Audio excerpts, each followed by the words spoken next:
that once we start all working together, just imagine the numbers that we will have. जो वैसे तो बॉलीवुड में एक टाइगर है, जो नाम है सलमान खान। लेकिन जरा रुकिए, क्या आप सभी को पता है कि भोजपुरी में भी एक टाइगर है, नाम है mister power star Pawan Singh.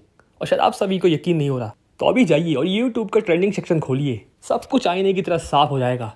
जब आप सभी देख पाएंगे कि सलमान खान के एक था टाइगर का ऑफिशियल वीडियो को किस तरह mister power star Pawan Singh ने अपने से नीचे कर दिया है।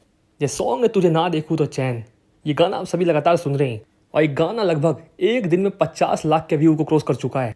हजारों हजार कमेंट्स और भर भर के लाइक्स इस गाने पर आ रहे हैं और मात्र एक दिन में 50 लाख लोगों ने इस गाने को सुन लिया है। शायद इससे भी आप सभी अंदाजा लगा सकते हैं कि पावर स्टार पवन सिंह की क्रेज कितनी बड़ी है। वैसे बॉलीवुड के तमाम गाने और यहाँ तक कि बॉलीवुड के भाईजान सलमान खान भी शायद पावर स्टार पवन सिंह के नीचे ही हैं। और ये कोई हवा हवाई बातें नहीं, ट्रेंडिंग खोलिए और सबूत देखिए। वैसे आप सभी किस टाइगर को पसंद करते हैं, बॉलीवुड के सलमान खान को या फिर भोजपुरी के पावर स्टार को? कमेंट करके बताइएगा। और पवन सिंह के इस रिकॉर्ड पर आप सभी क्या राय है, क्या कुछ कहना चाहते हैं? जरा कुछ दमदार डायलॉग्स भी पवन सिंह के स्टाइल में कमेंट बॉक्स में हो जाए। फिलहाल की वीडियो में इतना ही, मिले नेक्स्ट वीडियो में। धन्यवाद।